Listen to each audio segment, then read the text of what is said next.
the Autobots.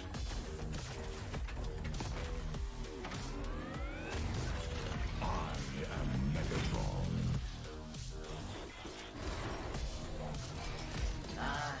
Starscream! Bumblebee here and ready to roll!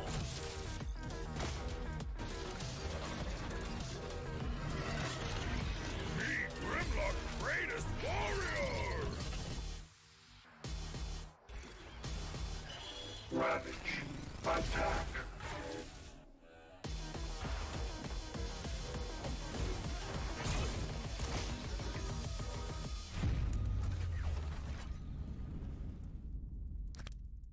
What's up, everyone? Welcome to another Hero Revamp Spotlight, this time featuring Mincetar, the courageous warrior. Not only has Mincetar been given a new look, but he's also been made into a much more versatile hero. With powerful engagement tools and a direct counter against high-mobility heroes, the fearless Mincetar is a truly formidable presence on the battlefield. Hero Skills. We revamped Mincetar's first skill and ultimate, and completely redesigned his second skill and passive. First skill. Spear of Glory.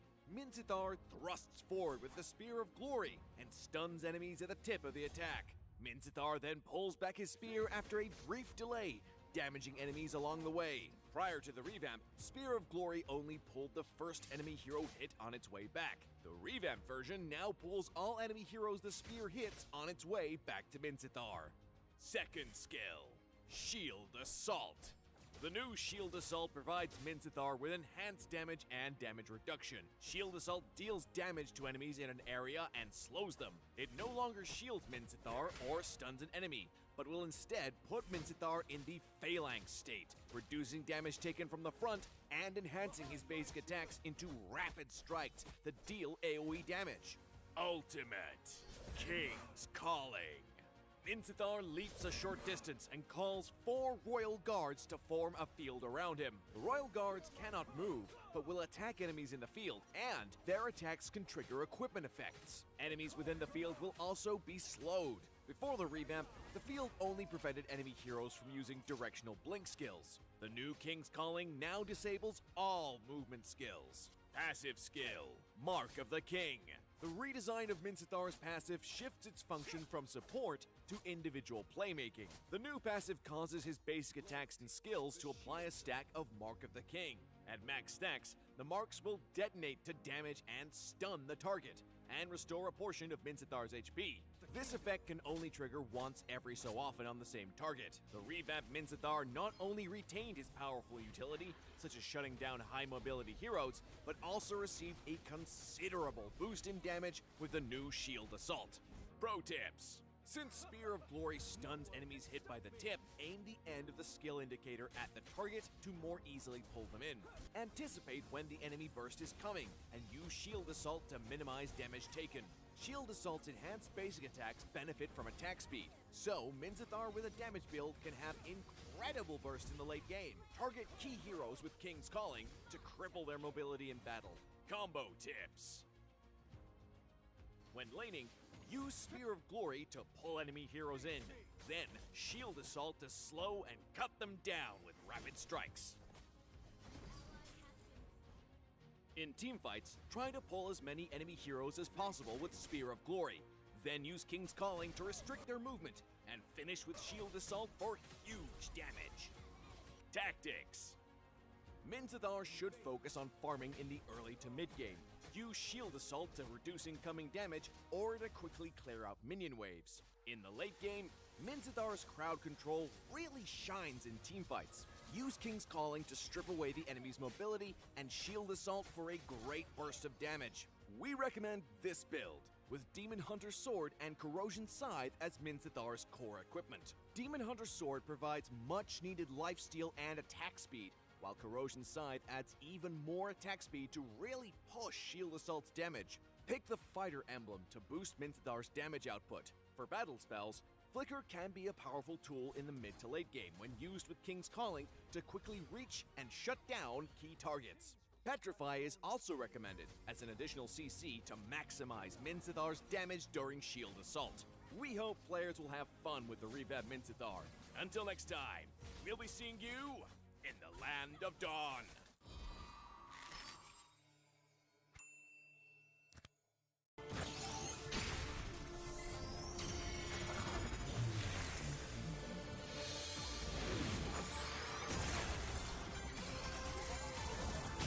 My magic flows as freely as the wind. Name of the winds. The storm is coming. The void is like wind. Listen. It is the sound of the wind. Behold, the fury of the wind. Behold, the fury of the wind. Behold, the fury of the wind. Slain an enemy. Impressive. Under attack.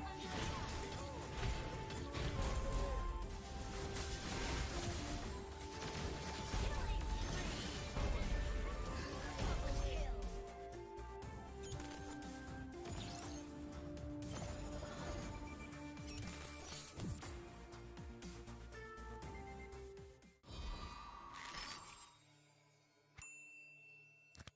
Double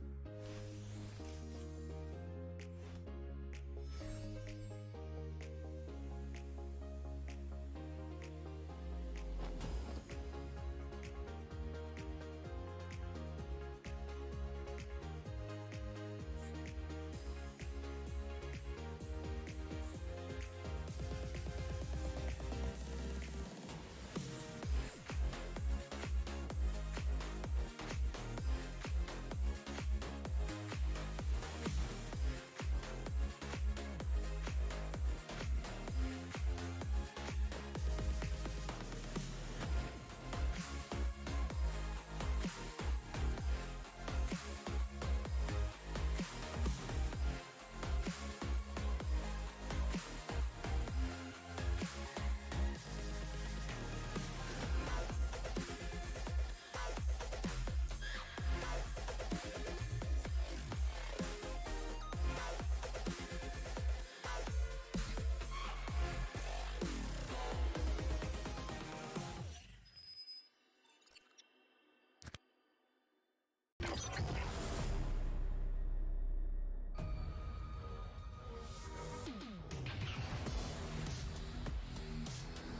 I am Optimus Prime, leader of the Autobots.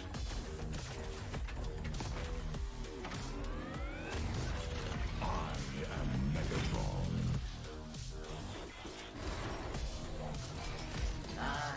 Starscream. Bumblebee here and ready to roll.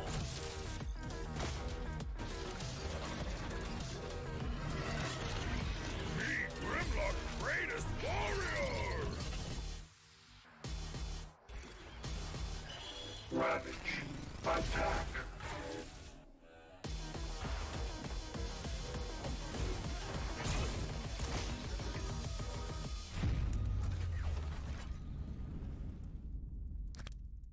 What's up, everyone? Welcome to another Hero Revamp Spotlight, this time featuring Minceithar, the Courageous Warrior.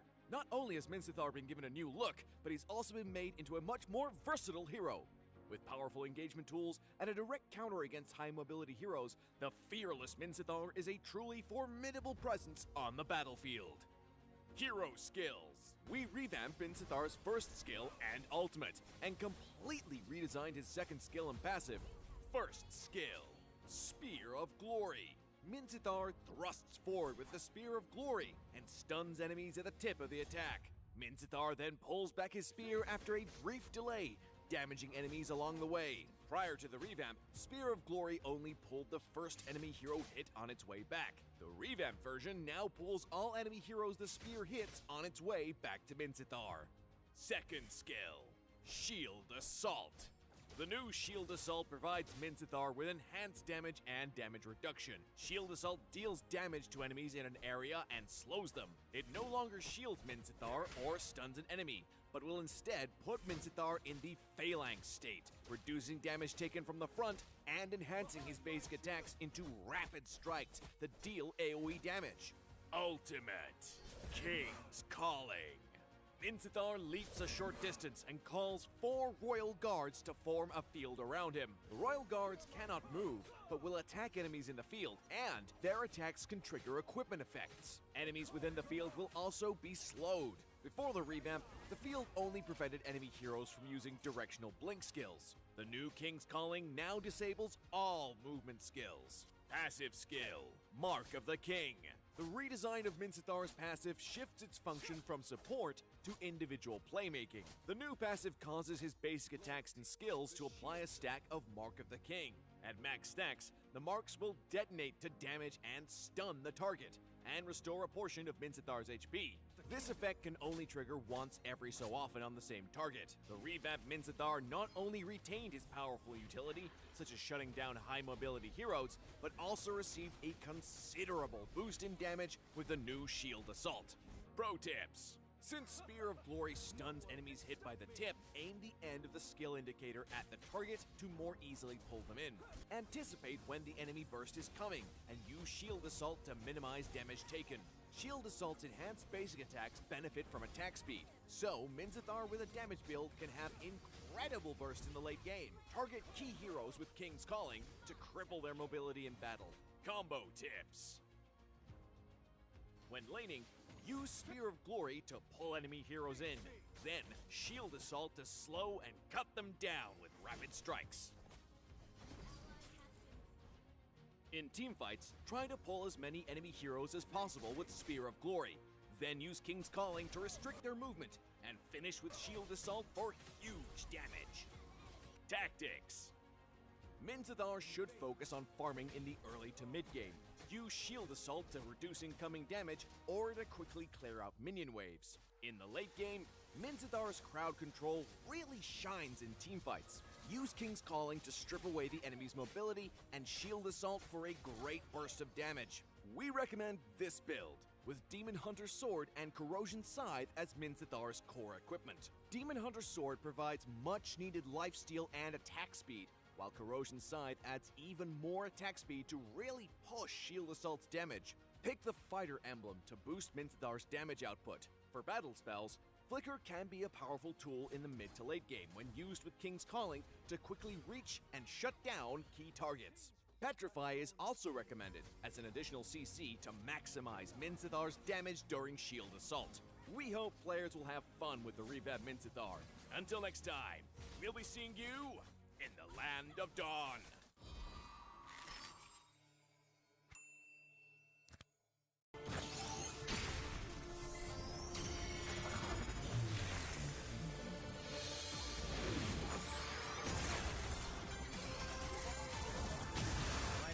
Flows as freely as the wind. Name of the winds. The storm is coming. The void was like wind. Listen, it is the sound of the wind. Behold, the fury of the wind. Behold, the fury of the wind. Behold, the fury of the wind. Slain an enemy. Impressive. Turret under attack. Killing spree.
the Autobots.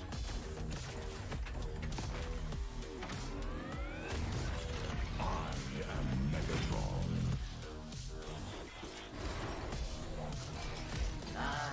Starscream!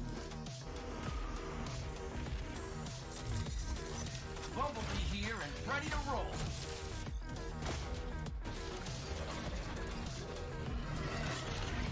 Meet Grimlock's greatest warrior! Ravage, attack!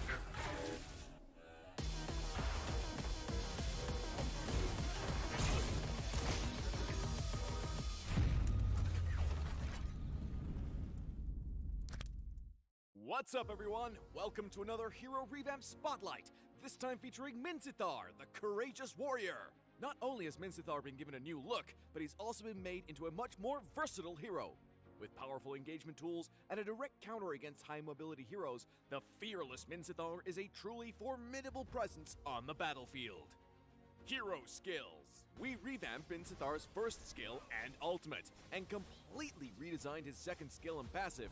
First skill, Spear of Glory. Mincetar thrusts forward with the Spear of Glory and stuns enemies at the tip of the attack. Mincetar then pulls back his spear after a brief delay, damaging enemies along the way. Prior to the revamp, Spear of Glory only pulled the first enemy hero hit on its way back. The revamped version now pulls all enemy heroes the spear hits on its way back to Mincetar. Second skill, Shield Assault. The new Shield Assault provides Mincetar with enhanced damage and damage reduction. Shield Assault deals damage to enemies in an area and slows them. It no longer shields Mincetar or stuns an enemy, but will instead put Mincetar in the Phalanx state, reducing damage taken from the front and enhancing his basic attacks into rapid strikes that deal AoE damage. Ultimate King's Calling. Mincetar leaps a short distance and calls 4 Royal Guards to form a field around him. The Royal Guards cannot move, but will attack enemies in the field, and their attacks can trigger equipment effects. Enemies within the field will also be slowed. Before the revamp, the field only prevented enemy heroes from using directional blink skills. The new King's Calling now disables all movement skills. Passive skill, Mark of the King. The redesign of Mincetar's passive shifts its function from support to individual playmaking. The new passive causes his basic attacks and skills to apply a stack of Mark of the King. At max stacks, the marks will detonate to damage and stun the target, and restore a portion of Mincetar's HP. This effect can only trigger once every so often on the same target. The revamped Mincetar not only retained his powerful utility, such as shutting down high mobility heroes, but also received a considerable boost in damage with the new Shield Assault. Pro tips. Since Spear of Glory stuns enemies hit by the tip, aim the end of the skill indicator at the target to more easily pull them in. Anticipate when the enemy burst is coming, and use Shield Assault to minimize damage taken. Shield Assault's enhanced basic attacks benefit from attack speed, so Mincetar with a damage build can have incredible bursts in the late game. Target key heroes with King's Calling to cripple their mobility in battle. Combo tips. When laning, use Spear of Glory to pull enemy heroes in, then Shield Assault to slow and cut them down with rapid strikes. In teamfights, try to pull as many enemy heroes as possible with Spear of Glory, then use King's Calling to restrict their movement, and finish with Shield Assault for huge damage. Tactics. Mincetar should focus on farming in the early to mid game. Use Shield Assault to reduce incoming damage or to quickly clear out minion waves. In the late game, Mincetar's crowd control really shines in teamfights. Use King's Calling to strip away the enemy's mobility and Shield Assault for a great burst of damage. We recommend this build, with Demon Hunter's Sword and Corrosion Scythe as Mincetar's core equipment. Demon Hunter's Sword provides much needed lifesteal and attack speed, while Corrosion Scythe adds even more attack speed to really push Shield Assault's damage. Pick the Fighter emblem to boost Mincetar's damage output. For battle spells, Flicker can be a powerful tool in the mid to late game when used with King's Calling to quickly reach and shut down key targets. Petrify is also recommended as an additional CC to maximize Mincetar's damage during Shield Assault. We hope players will have fun with the revamped Mincetar. Until next time, we'll be seeing you in the Land of Dawn.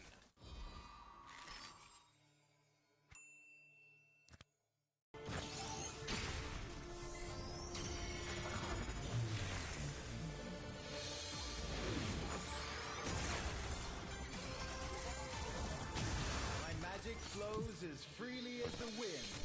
Name of the winds. The storm is coming. The boy who is like wind. Listen. It is the sound of the wind. Behold, the fury of the wind. Behold, the fury of the wind. Behold, the fury of the wind. Slain an enemy. Impressive. Turret is under attack.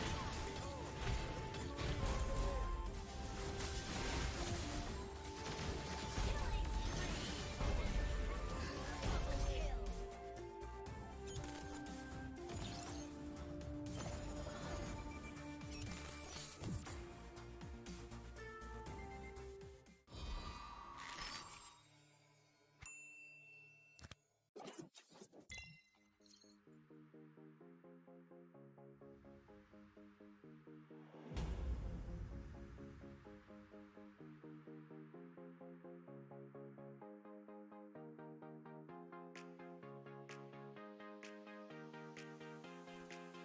spree.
Double kill.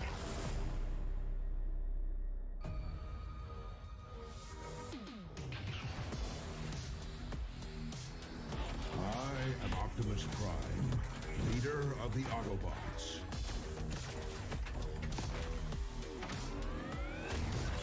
I am Megatron.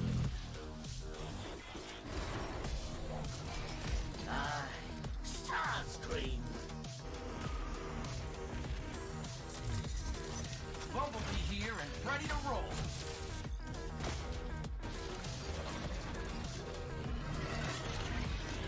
Grimlock's greatest warrior! Ravage, attack!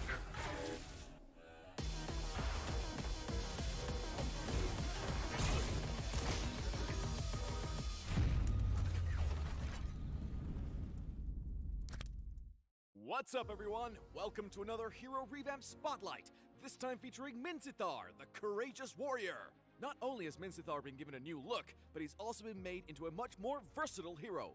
With powerful engagement tools and a direct counter against high-mobility heroes, the fearless Minceithar is a truly formidable presence on the battlefield. Hero Skills. We revamped Minceithar's first skill and ultimate, and completely redesigned his second skill and passive. First skill, Spear of Glory.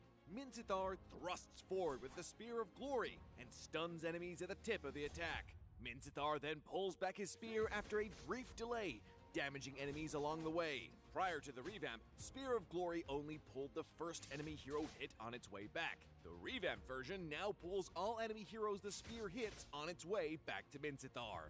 Second skill, Shield Assault. The new Shield Assault provides Mincythar with enhanced damage and damage reduction. Shield Assault deals damage to enemies in an area and slows them. It no longer shields Mincythar or stuns an enemy, but will instead put Mincythar in the Phalanx state, reducing damage taken from the front and enhancing his basic attacks into rapid strikes that deal AoE damage.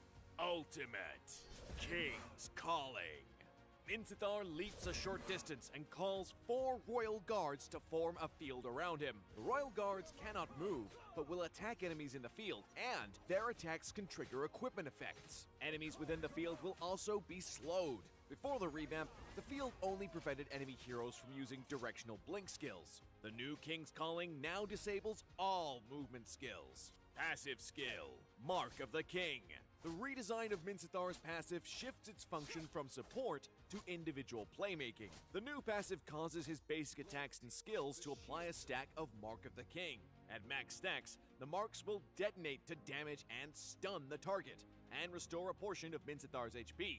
This effect can only trigger once every so often on the same target. The revamped Mincythar not only retained his powerful utility, such as shutting down high mobility heroes, but also received a considerable boost in damage with the new Shield Assault. Pro tips. Since Spear of Glory stuns enemies hit by the tip, aim the end of the skill indicator at the target to more easily pull them in. Anticipate when the enemy burst is coming, and use Shield Assault to minimize damage taken. Shield Assault's enhanced basic attacks benefit from attack speed, so Mincythar with a damage build can have incredible bursts in the late game. Target key heroes with King's Calling to cripple their mobility in battle. Combo tips. When laning, use Spear of Glory to pull enemy heroes in, then Shield Assault to slow and cut them down with rapid strikes. In teamfights, try to pull as many enemy heroes as possible with Spear of Glory, then use King's Calling to restrict their movement, and finish with Shield Assault for huge damage. Tactics. Mincythar should focus on farming in the early to mid game. Use Shield Assault to reduce incoming damage or to quickly clear out minion waves. In the late game, Mincythar's crowd control really shines in teamfights. Use King's Calling to strip away the enemy's mobility and Shield Assault for a great burst of damage. We recommend this build, with Demon Hunter's Sword and Corrosion Scythe as Mincythar's core equipment. Demon Hunter's Sword provides much needed lifesteal and attack speed, while Corrosion Scythe adds even more attack speed to really push Shield Assault's damage. Pick the Fighter emblem to boost Mincythar's damage output. For battle spells, Flicker can be a powerful tool in the mid to late game when used with King's Calling to quickly reach and shut down key targets. Petrify is also recommended as an additional CC to maximize Mincythar's damage during Shield Assault. We hope players will have fun with the revamped Mincythar. Until next time, we'll be seeing you in the Land of Dawn.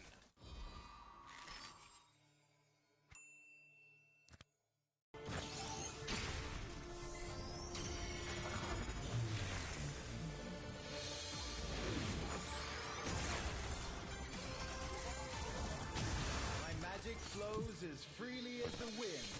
Name of the winds. The storm is coming. The boy was like wind. Listen, it is the sound of the wind. Behold, the fury of the wind. Behold, the fury of the wind. Behold, the fury of the wind. Slain an enemy. Impressive. Turret is under attack. Killing spree.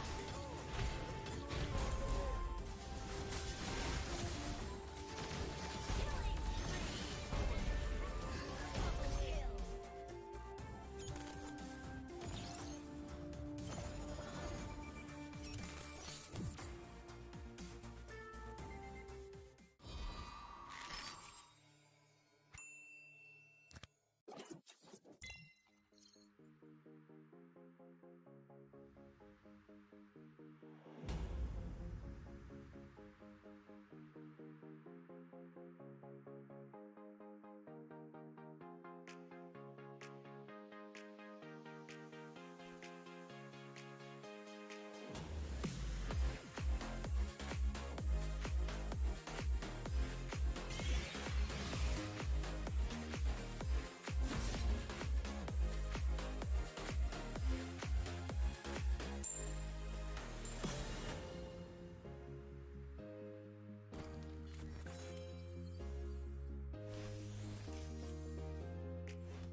Optimus Prime, leader of the Autobots.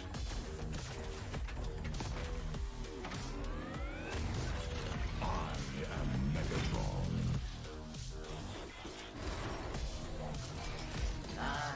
Starscream. Bumblebee here and ready to roll.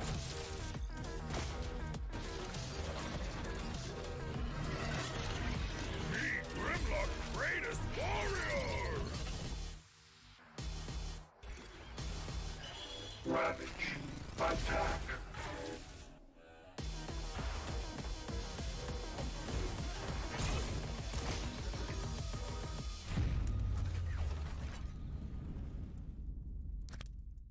What's up, everyone? Welcome to another Hero Revamp Spotlight, this time featuring Minceithar, the courageous warrior.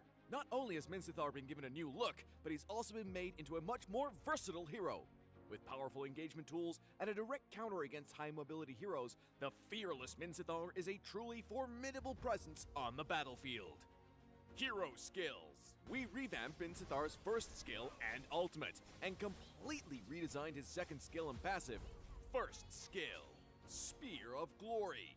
Minceithar thrusts forward with the Spear of Glory and stuns enemies at the tip of the attack. Minceithar then pulls back his spear after a brief delay, damaging enemies along the way. Prior to the revamp, Spear of Glory only pulled the first enemy hero hit on its way back. The revamped version now pulls all enemy heroes the spear hits on its way back to Minceithar. Second skill, Shield Assault. The new Shield Assault provides Minceithar with enhanced damage and damage reduction. Shield Assault deals damage to enemies in an area. All right, everyone.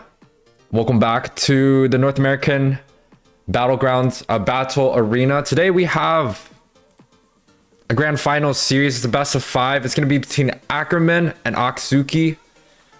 Today, again, these are two powerhouses. AKASUKI has, YUWEI from BTK, also a lot of the old members coming through from that team, and also ACKERMAN, the top 3 team in North America currently, especially in the NACT, honestly looking like they have a chance to at least beat the Ohio brothers. But we are going to go straight into the draft today. Oh, a little bit of a disconnecting, but yes, once again, I think it's just gonna be me on the casting desk right now. ACKERMAN's versus AKASUKI. Bans already being set right here. We kind of saw these teams yesterday. AKASUKI played against MTY Esports, did very well, swept them 2-0, and we kind of expect them to have a fighting chance, especially against something like an MPL Latin American team. But ACKERMAN kind of showing that they have the skills, they have the experience. Completely swept them 2-0. 3,000 worlds. And right here, And not a single first ban phase, Kaja, the Martis, 1-1, all relatively standard. Some of the picks that we're probably looking at that is going to be available would be something like a Fredrin, the Faramis, the Eve, the Valentina, the Glue, the Melissa, Brody. Those are picks that are being pushed out quite often. But yes, again, guys, I see your chat. Today it's going to be me on the casting desk until a few other members do show up. Maybe Eunice, maybe Deku, maybe Trex. But yes, good morning, everyone. Friends and family, cats and dogs. I'm getting into this grand final series. It is a best of 5. This is going to be a monthly hosted tournament. 50k diamond prize pool. Sir, what's your command? Interesting ban coming out. The Fanny. So on the side of ACKERMAN, you have Kush in the jungle, and he's known for his Fanny. Or he has it as one of his pocket picks, but they choose to ban it out. Myth yesterday dominated with the Fanny pick, going up against Foreign Famous, and there wasn't really a response when it came down to Myth's Fanny. He was just too fast. Death also did really well with the Lapu Lapu. Hui went on to get a Maniac with the Valentina pick. That is something that I think we have to watch out for. A lot of heroes are open on the board. Once again, we're talking I will about choose my own the Valentina, the Melissa, the Glue. Faramis is also available. I believe it's going to be a Faramis or a Valentina first pick with something like a Fredrin to answer that. Maybe a Melissa pick to answer the mage. That's probably going to be slotted into Nicolette's position. A lot of heroes available. There's also that Edith that a lot of people have been playing quite often. The Diggy that was banned out so much during NACT also is available right here. Someone said TOB got 3-1 by BTK in the scrims. I have heard news of that. I always kind of gave BTK a fighting chance just because Mobazane is there. I feel like he adjusts really well, and especially when he's losing, I feel like that's when his strength comes out even more. So Galaxy picking up the Lapu Lapu. We saw this Lapu Lapu being picked up by different teams. Death, one of the guys out there that does really well with the Lapu Lapu. It gets denied on the first pick. I'm not sure if I agree with it because there's still a lot of other heroes on the table. There's the Glue. Your team is picking. But the response coming out from ACKERMAN, we see the Faramis. We knew that it was coming. I'm expecting a Valentina just to grab up that cold altar so it's even from both sides. But the thing is, Chalice locking on to this Melissa, doing a lot of AoE, especially with the puppet, might be good against cold altar. So there might be a possibility that Nicolette opts to go for something else. Maybe like a Farsa. Exactly. So the Farsa has the Feather Airstrike, has the range. Be able to kind of zone away a lot of the marksmans that's more stationary, right? We're talking about 1-1. Well, 1-1's not stationary, but at least when she's far range, she's more stationary. Melissa has that dash, but after her dash, she doesn't really move too much. You could talk about kind of like a carry situation too. Farsa is just really good in terms of that front to back. And Twinks pulling out the Lolita. We've seen this quite often. Shark, first, second picks the priority. Lolita, plenty of times during championship moments. I like the response coming in, but the Lolita is going to be good against the Faramis, especially going against with the Cold Altar. Cold Altar is one of those spells that requires your team to group up, and Lolita has that kit where if people are grouped up, he's able to just hit a fat set, making sure that all the enemies are going to be stunned. Death, looking to go for a Yuzong here. I haven't seen the Yuzong coming out from him. I do know he's a great EXP laner. The Yuzong does well against the Farsa. That's one of the bread and butter counters to that bird pick at mid lane. She already has that Purify spell up, so I believe they already understood that the Yuzong pick was going to be slotted in. Yuzong also pretty good against the Lolita when the Aluminum Blast is looking to set. Yuzong can just use the Black Dragon form and cancel out that set that comes from that charge up spell that comes out from Twinks. Horology is my craft. This Harith probably specifically targeting towards Zia right here. We saw Zia actually play the Harith a couple times already in previous matches, so we know he has that hero up his book. Harith, one of those heroes that does well against majority of the marksmans. So it's a good ban coming out from AKASUKI, the Diggy. We've seen this quite often. I'm not really sure if a Diggy is even going to be a good pick coming out from AKASUKI because, it does stop the Aluminum Blast coming in from Twinks. But the Feather Airstrike, especially if a Diggy's opting to go for a mage route, it's not going to be good enough. Lunox, wow.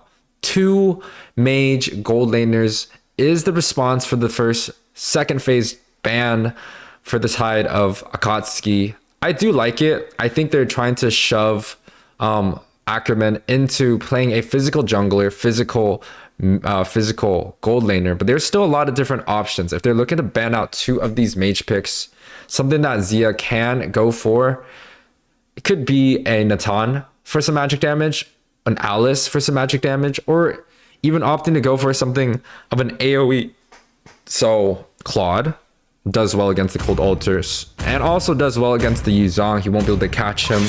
Also, Brody. We saw the Brody being picked up quite a bit by Dog Tour. A lot of the teams like Brody. I believe Zia also picked it up himself in a couple of the previous matches. The second phase ban are finalized. We see a Diggy and a Barats come out. Interesting ban, Barats. This hero is one of those tanky junglers with the Martis and the Fredrin being available. With the Fredrin being available, they opt to go for a Barats ban. It's kind of weird for me because I don't think too many professional teams, even in the overseas, pick up this hero. It's a good sustain hero in the jungle, but doesn't have the mobility required. Has the ability to retreat, but just doesn't do so well. The response for the Lolita is going to be that Grok. Traditionally, we've seen the Grok do well against the Lolita. You can just use the Guardian Barrier to stop the Luminum Blast charge. You could also use an Unstoppable Force to stun up the targets from the ACKERMAN side. Grok, a great pick, even against the Farsa here. So just kind of looking at the mid lane situation. You have a Farsa, you have a Lolita. Those are two fast, clear speed heroes. You also have a Grok and a Faramis. Both teams opted to go for a fast wave clear, a strong early game to kind of steal them into the late game. The response, ACKERMAN decides to go with the Lancelot. We've seen this pick quite often throughout a lot of tourneys, a lot of ranked games. Majority of the people are opting to go for a tank Lancelot. So you're looking at a Molten Essence, Guardian's Helmet, Thunderbelt, and then go for a defensive route. I'm assuming in this case, he's going to opt to go for something like a Blade Armor or even a Dominance or a Radiant for the Faramis. Zia picking up the Beatrix, we like that. It's a lot of physical damage coming in from the side of ACKERMAN's, but that's just going to make Nicolette shine even more during these team fights. The last pick on Myth has to be a jungler, right? You have the Fredrin open. I like that pick, honestly, but it might not be something that he wants to use. There's the Ling that Myth has been doing so well in each of the games, and they opt to go for a Karina here. The thing is, from the side of ACKERMAN's, you do see two magic damage dealers. You have the Faramis, you have the Karina. That is a very balanced team comp. And typically when there is a Karina jungle, the tank usually is forced to build up a magic damage, a magic defensive item early on to be able to stop the jungler from snowballing around.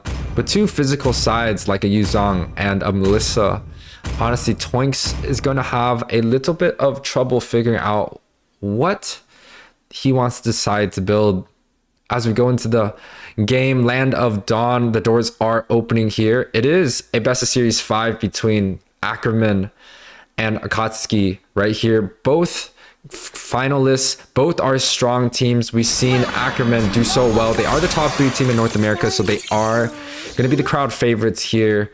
They honestly have been doing so well in the NACT bracket, led by Nicolette and Zia. On the other side, you do have AKASUKI right here, and we've seen them quite a bit. We've seen YUWEI, you know, he is from BTK. That is a very strong squad. A buff starting from the blue side on the side of AKASUKI versus the red. Versus the blue coming in from Kush. Looks like the side from AKASUKI is looking to rotate towards the jungler, is just looking to rotate towards down to that bot side right here. And yeah, we could already see the clears coming in from both sides.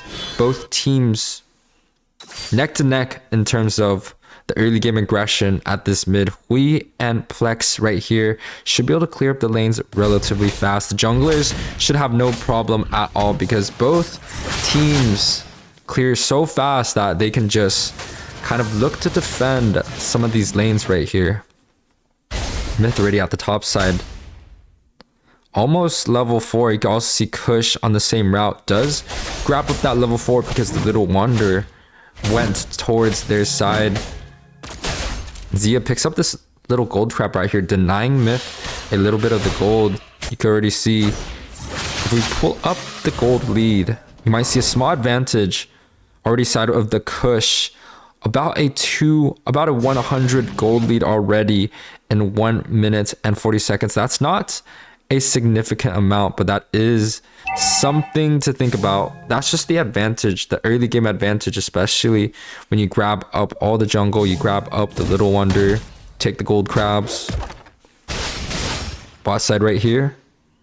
Lancelot dashing around. You see Myth already showing some vision, but there's 2 man in that bush right now. He might be caught out in a bad position. He does fall to Nicolette, and the bravest fighter stands from Galaxy. Kush going to pick up this first objective uncontested, looking to steal away the blue buff. He has that retribution. A small snowball coming in. Nicolette using the feather airstrike, unable to grab up the target. The black dragon form does come out, de-escalating the situation. Both teams looking to retreat right here. You see a gold lead already from the side of ACKERMAN's right here. Majority of the gold is going to be going onto that jungle. Red team hero Ooh, has been solo slain. kill coming in from bot side. Galaxy picking up that one-on-one matchup. Lapu Lapu does pretty good against the Yuzong. That's just kind of one of the things. You know, Yuzong is a great team fight hero. When they're using the black dragon form, majority of the team fights will have to be retreated by the other side. Lapu Lapu just able to grab up that kill early. Ooh, Flicker wild charge coming in. Double stun. Zia does opt to go for that flicker, but Toinks able to grab up that Luminant Blast, but the damage is just not enough so far. Did I hear Eunice?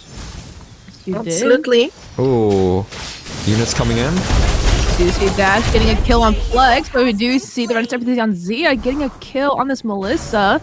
That is 2 bodies down right now. Yeah, 2 bodies down. Lord saved me right here. Didn't have to solo cast this whole series by myself. We see ACKERMAN's already coming in from the lead. They're able to grab up this mid gold plate right here. Kush looking very, very healthy. Does get knocked up.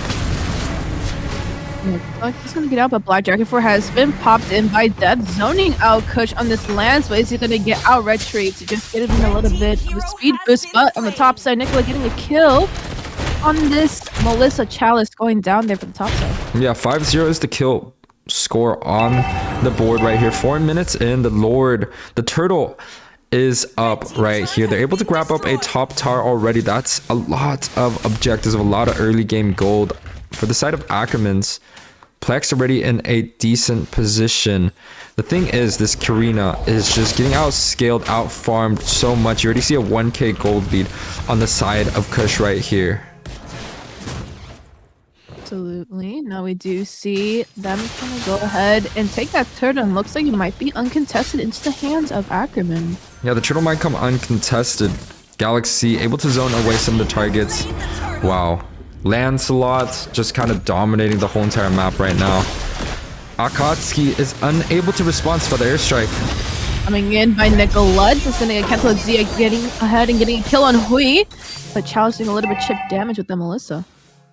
Yeah, Chalice is able to grab up some damage, but he is 0-2 at this very moment. That's just not good enough when you're talking about the gold laners from each team. He has to try and figure out if he can grab up some items, but bot side. In terms of becoming a Petri play coming in by this Yuzong Death, but missing a kill on Toink. So we do see the full ultra popping in by Void, is gonna get cancelled out right away. Nicolette with doing a little bit of chip damage with that Farsa, but that was a little skirmish, but Twinks is taken off the board. Yeah, Twinks is taken off the board. Side of AKASUKI, choose to retreat. Death got picked off. Yeah, on this bot side right here. Kush already looking to invade this blue buff the 2nd time in a row in this game. The gold lead is 7k, so he should be able to bully his way out of this one here. Myth choosing to retreat. Doesn't really have the jungle pressure, doesn't really have the matchup. You really see a 2-level difference. Yes, we do, but we do see Kush kind of get into the bat by Chalice, going ahead and popping that go away from that Melissa to go ahead and prevent him from securing the kill. Yeah, he was prevented from securing it. This red buff looking like Kush is able to grab it up, but does get pulled back. Oh my goodness, we do see Kush might be in a difficult situation. Is he able to get out? Passive execution going Oh out, but my. he might be teamed off. But Jackson coming in, the Brand Spider has flipped a play. 3-man stun, but the blast coming out. YUWEI getting, oh my goodness, a maniac. Is that going to be a savage? That is not, but that is a beautiful play coming in from Twinks and Galaxy. Very well mechanics played. Oh, I mean, you saw the fair, the airstrike coming in from Nicolette, and then you saw Galaxy, the Brave Spider Sense, hitting 3 of the targets with the stun into the 1-2-3 combo, able to chunk out so many of the members, grabbing up 6 kills already. Galaxy looking like he is in the lead for this MVP race. Nicolette playing this Farsa 1-0-10 with the airstrike. Boosted Feather Airstrike coming in right there. Nicolette doing a little bit of chip damage to the backside. Might not be able to secure a kill, but Rem, looking at these win conditions right now for the side of ACKERMAN, they are holding up pretty well, 12-1. What do you think they're in? Ooh, before I can even get to Rem, we do see Toy's trying to get a little bit of a set potential, but Rem, what do you think they have to do right now to get their backs turned up against the wall and maybe flipped around for AKASUKI? They have to use the walls that they do have on their side, right? Plex on this crack, he has to get that combos going in. Let's get a combos. Aluminum Blast not landing anybody. Nicolette is going to go ahead and pick up a kill in place. Able to grab up a kill. The gold lead is already going towards this like 12k mark. This is one of the widest gold lead we've seen 8 minutes in. We're talking about a grand final series. AKASUKI on the back foot. Might be a draft difference right here, or it might just be a play difference. They don't really have the answer for the Farsa right here. YUWEI going in. The Bravest Fire in the back. Trickles out to have to help though. His silence as well. Block dragon for being pulled up by Dead. Chalice on this. Melissa for the airstrike. Taking off Chalice off the board. Flex shot down to low. Myth has no answers on this Karina. Galaxy already going ahead and proxying the turret.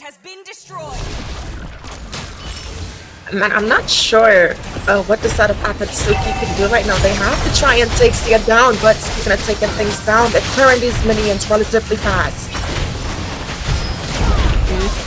Oh my goodness. Favorite Spider Sense coming in with Z on this Beatrix, but they might just close it out just here.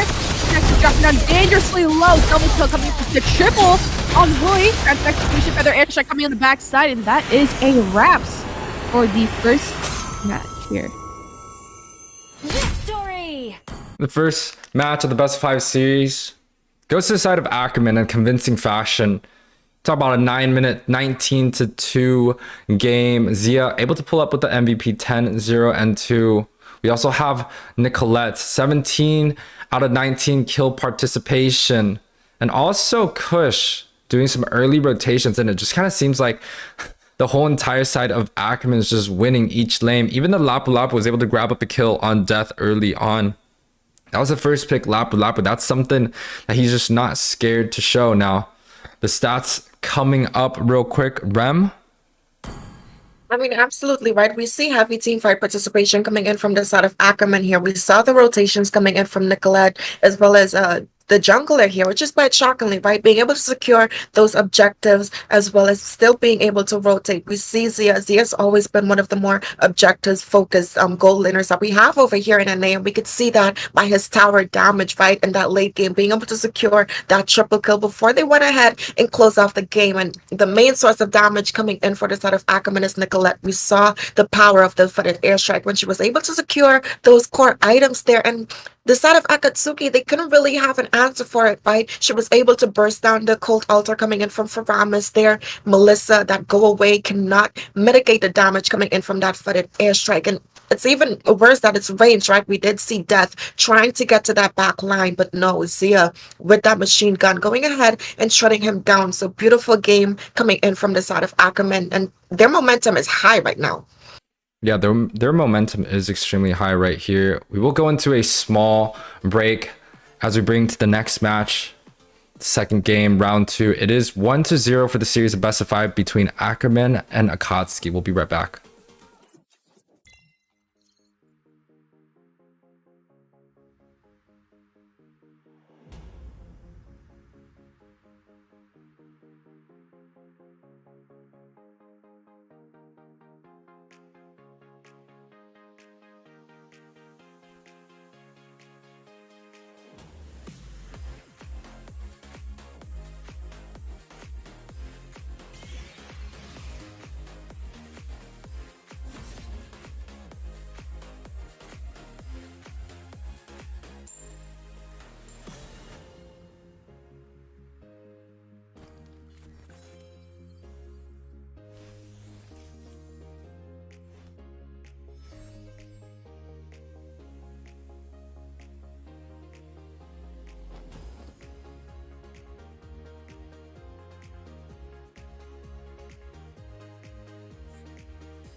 the Autobots.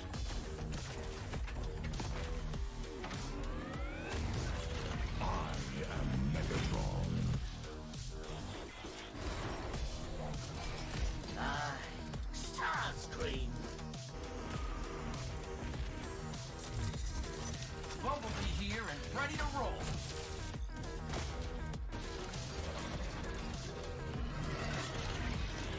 Grimlock's greatest warrior! Ravage. Attack.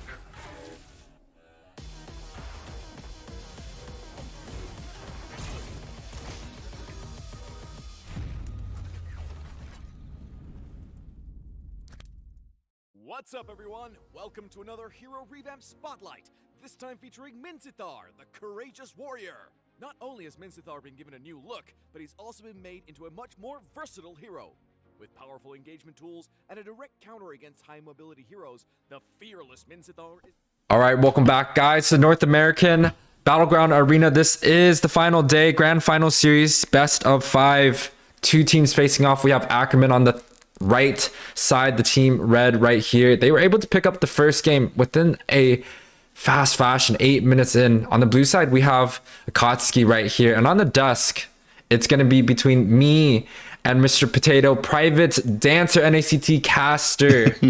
Welcome, Private. What's How are going you on, doing? man? Welcome. I'm excited to be here. Like I said, I heard that they had my boy here, YUWEI, alone, so they sent up the signal, and I'm here to answer it. And I was watching the first game too, and I was really impressed. I mean, we already know ACKERMAN's such a great team, but the draft that they had too, basically having while you had Melissa on the side of AKASUKI, you had the Farza there to basically counter out that go away. There's nothing really she can do to stop that. Plus, you also had Lolita on the back end to kind of protect the Farza. Shades of what Ohio Brothers did to kind of counter the BTK draft. And yeah, like we talk about the draft coming in, it's an 8-minute game. Usually when the games are ending within 8 minutes, I kind of push the reasoning towards the draft. Jules QT picks up this R-Lot. I actually got to see some R-Lot in action. Jules QT is going to be slotted into the roam position. I'm not sure if AKASUKI is actually going to be slotting the R-Lot in the roam position, but if they are, we've been seeing some good R-Lot roam, especially over in PH side. Yeah, it's pretty interesting too, because with Arlot's kit, I would have think a lot of people kind of would have sunk into that fighter role, that assassin role with a big damage that he cannot do. But I've seen a lot of people just really comfortable bringing him on to like a lot more regen, a lot more hefty, tankier items so that he can use a lot of his CC during the mid and late game. And I do know the normal R-Lot, that normal assassin R-Lot really does lose a lot of his flavor toward the end of the match because he can pretty much be bursted down. And that has been a huge counter for it, is that you have a lot of these tankier items. But now, answering on the side of ACKERMAN, we have the Julian as well as the Fanny. And I know Kush plays a pretty dirty Fanny. Yeah, Kush has a good Fanny here, but I kind of wanted to focus on Nicolette's Julian right here. I don't think Nicolette's actually playing this Julian. I think Galaxy is going to be flexing to it. Nicolette, a traditional mage. You know, when we talk about Nicolette, we're talking about like Lu Yi, Lunox, Farsa, Valentina, Eve, long range casters. I do think this Julian's going to be flexed into that EXP position, but the bold move on Kush right now, taking up this Fanny, that might be kind of tough when the response coming out is going to be the Kufra. Yeah, I mean, I believe kind of testing the waters. I think ACKERMAN feels a little bit, let's say, confidence in their ability from that first game. So maybe they're testing the waters now. They're going to throw out an early Fanny just to see if we can actually get something from AKASUKI to actually counter it. They do go ahead and answer that with the Kufra pickup here, nice and early. And so you're not going to be able to go anywhere, especially with that bouncing ball. You're not going to be able to cable your way around here. So Kush actually might have a lot of trouble. And then I don't want to say revamp, but the newly buffed Esmeralda being taken up here. And this might actually throw a little bit of a wrench into your theory of it being the Julian going in the XP lane. Unless this is going to be a jungle Esmeralda, which isn't unheard of. I've seen it lately. I'm not sure how great it works, but I have seen it.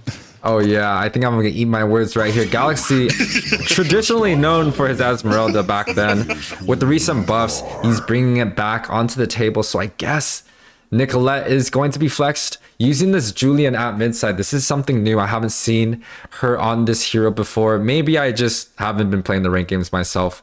We see Chalice on this Claude pick right here with the Melissa being on the board. The go away is typically good against the Fanny, but he opts to go for the Claude instead. There's still a couple of marksmen available for the side of ACKERMAN to use. They could opt to go for a Harith, making sure that they can deny some of the gold coming in early on with the Claude and making sure that they win that gold lane matchup, because when Claude scales into that late game, it might be hard to deal with. Yeah, hard to deal with as well, but I also do feel like a lot of people kind of get stuck into that hole of wanting to outburst Claude in the earlier parts of the game. I do see a lot of Brodies going against him just because they figure that if you can kind of refuse him from getting to that late game, you can outdamage him in the early to mid, hoping that your team can kind of wrap it up by, I want to say, like the 12-minute mark. However, I mean, that's... We'll see how this goes with this matchup here. I mean, the last one wasn't too long. And like I said, this might be kind of ACKERMAN. I was trying to be polite. They got smacked.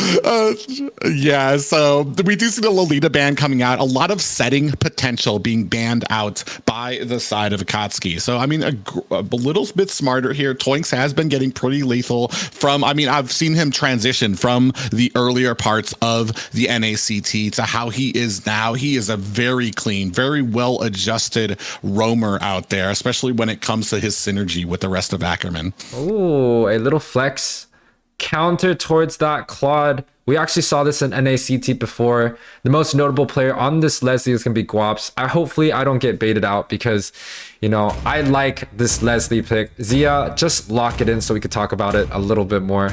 Because I don't want to just talk about this Leslie and then he goes, zoom, Harith pick. Oh my, okay. Not talking about this. You go ahead with the Angela pick. I'm over it. It is a rite of a passage as a caster to start talking about something, figure out the synergy that it has, talk about how it benefits the team, and then for them at the last moment to go ahead and swap that out for something completely different. They are going to have the Angela up here, which really does kind of benefit the composition. Esmeralda or Fanny will benefit from this. In the early game, I'm expecting Fanny to really benefit from that Heart's Guard that Toinks is going to be able to do. And this also gives them a little bit more split pushing ability. Also, as you start moving into that late game, as you start getting more damage and more defense from the side of Esmeralda, that Heart Guard is going to be doing greatness for her. Well, and then on the side, oh yeah, you can go ahead and talk about AKASUKI there. Yeah, well, I'm looking at the Angela. I am 50-50. Unfortunately, I do slightly disagree with it. It is pairs well with Galaxy, pairs well with the Fanny. Use that Heart's Guard, kind of just jump onto the opponents or jump onto the friendly foes, making sure that they have the sustain coming in. But the Kufra is going to be really hard to deal with. You're going to be losing a lot of map pressure. I think ACKERMAN, if they were to do well with this Angela, they must have a good early game. If Kufra is able to just grab these bushes up for free and Galaxy's not there to get into these bushes. Nicolette, also a short range mage right here. It might smell some trouble, especially towards that mid game where the bush priority is going to be belong to the Kufra. Well, for me, I really do think, and you brought up a good point, at the beginning of this game is really going to set the tone. People, characters like Hayabusa, they really need that early game scaling to actually do well. The opening minutes are really decide how well this Hayabusa is going to do. Is he going to be able to get those pickoffs? Are they going to be able to protect him from this Fanny? Is Kufra going to be around enough of this Fanny to be able to kind of withstand it and to counter it? And that's really going to play out, because if it goes over to ACKERMAN and Fanny's able to rule out in the early game, I just don't know that there's enough on AKASUKI to stop the snowball. Yeah. The side of ACKERMAN, they have that Leslie. It's a late game hero. You're going against the Claude. That's two late game securities coming in from both sides. Hayabusa and Fanny, also both two kill focused oriented junglers. I do think we're going to be seeing quite the bloodbath right here. Maybe even delaying the first turtle just so that both teams can make sure they get the fight that they need, especially early on in this match. On this mid lane right here, Angela, Julian versus the Kufra and Kagura. What do you think, Private? I want to say super early game. I do like the surprising amount of damage that Toinks can dish out with this Angela. The more of those waves that you kind of hand out there, the more damage it does. We do see a nice little pop-up that lands on the Nicolette. Takes her actually down to about half health, just kind of giving them a little bit of a hello and welcome to the neighborhood there for the early game. Yeah, hello and welcome. They do look like the side of ACKERMAN is already looking to do a small invade, kind of protecting this cabbage right here. The Esmeralda able to clear up his waves, looking for a cut potentially, but chooses to back off real quick. Kush already on this cabbage here. Yeah, Little One are going to be taken down. Not sure that there's much that Plex can do there. Toinks already knows is going to be spotting him out. Going to get a slow on there. Plex actually going to get stunned down. Is this going to be it for him? Very quick takedown by ACKERMAN. That's a first blood for them. Yeah, that's a first blood coming in. Fanny already trying to deny a second buff here. Ooh, Myth. Yeah, Myth does come in, popping around, dancing around as a Hayabusa does. I'm not sure that there's much that they can do to stop this. Galaxy doing a great job of pressing here deep into the lane and cutting it out. Jules Cutie going to go there and answer it up at the top. Not much going on. Marksman being marksman in there. Actually, Galaxy does go in there and is able to kind of put a little damage onto Jules Cutie and Plex. But now we have Fanny kind of coming in, trying to put on some damage. But I think not really. There's so much going on here right now. In here dancing around too with that umbrella. Nobody really able to find or secure a kill just yet. Yeah, see, the reason why it feels like there's so much going on is because, you know, half of the games that we cast, it's all about objective junglers. You see the Fredrin come out, you see the Martis come out, especially with the Demon Slayer emblems. But this time around, ooh, Kufra getting a small pick off right here. Unfortunately, it didn't look like Myth was really ready to capitalize on it, deciding instead to go for his jungle minion. Yeah, and once again, we're talking about the emblems of the junglers. You have two high-end drives on the board. That just means they're going to be going out for blood. The skirmishes, especially early on, there's going to be a lot of bloodbath. It honestly just depends who can kill who as Kush grabs up this first turtle. Yeah, and right now, just the reason as we were trying to talk, Myth actually in a little bit of trouble, might get picked up. Actually done with, it looks like some passive damage from that Fanny. I believe that's Kush. Yeah, the passive damage coming in from Fanny. Able to grab up that first kill early on. It is 2-0 for the side of ACKERMAN, already snowballing into a small lead. We've seen this story before. The first game, they were able to close it out in 8 minutes. It's already 3 minutes in. You already see a 2K Gold League Galaxy invading the red buff here. Galaxy doing such a great job cutting the lane and joining the fight. You see YUWEI trying to provide some type of support. Nicolette does dive in. Are they going to be able to go? Nice pop-up and a triple set. Oh my God. Hoy does take down Nicolette and Kush. And I think that was a 3-person takedown there for the side of AKASUKI. Baby, it's a triple set coming in from Plex right there. Man, the Kufra, the power. This is kind of like what we're saying, where you're going an Angela against a Kufra. You can't really stop that Tyrant's Revenge. You can't stop these bush pressures coming in early on. They have the lead, but they're kind of threw the gold back into the favor from both sides. The gold lead is even 4 minutes in. Nicolette, boss side. Yeah, Nicolette has started to put on some damage on the Myth, and down here you see Galaxy putting on a decent amount to Jules Cutie. He's going to be able to pick up that kill. On the other side, you do see that Kish picks up a kill onto Myth there, and now he's going to go for this blue buff, start refusing him some of that jungle. Tyrant's Revenge does come in there. Plex is not able to finish it as a flicker is expended by Nicolette. So it's crazy that even with an even gold lead from both teams, ACKERMAN just answers right back. Kush finds one pick, does get the kill on the Hayabusa. Bot side, you also saw Esmeralda able to grab up Jules QT early on. And with the gold lead being even, it just shows like the mastery of these heroes. They're just using it to the best of their abilities, making sure that they could grab up these kills, especially with a high and dry emblem here. Yeah, it's almost shades. Like the XP lane right now is like shades of like 3 seasons ago when Uranus and Esmeralda used to rule the XP lane, and you had nothing but like 2 people cutting lanes, not even wasting time for each other. You can see here Esmeralda doing such a great job, Galaxy able to clear the lane and then come back to help the team in time for this turtle buff. This is giving just such a great amount of synergy and teamwork for the side of ACKERMAN. Yeah, it seems like ACKERMAN able to grab up all the objectives so far. Looking for Chalice, grabs one real quick. Steel cables out. Looking like there's 4 men here, but they're probably going to choose to disengage. There is a lot of resources on the other side of the map. We see some items coming in right here. It is 5 minutes. This is the time where the first item is going to be completed. You already see the Blade of Heptases coming in from the Fanny. Looking for the one-shot build. That's Enchanted Talisman. But top. Yeah, we do see that Plex is going to have to use that flicker to get himself out of harm's way. Also does expend a conceal there as well. Goes ahead getting some vision on that bush, and it looks like we are kind of done. Still trying to put some pressure at the top, but no worse for wear. Yeah, Nicolette looking like we might get stunned right here. 2-man. Yeah, we do have a Blazing Duet that does come into there. Toinks in a little bit of trouble there, followed by Zia, who does get taken down. Toinks is next to follow on there, but here comes Kush to clean up and take the trash out. YUWEI goes down, followed as well by another player. That is 3 down for the side of AKASUKI. Yeah, I was trying to say 2-man yin gang overturned, but my brain just kind of went rogue. Private able to pick up that casting right there. Beautiful. It is a 2K gold lead. 6 minutes and 30 seconds is the time right here. 5 to 8 is the scoreboard for the lead of for the lead of ACKERMAN's.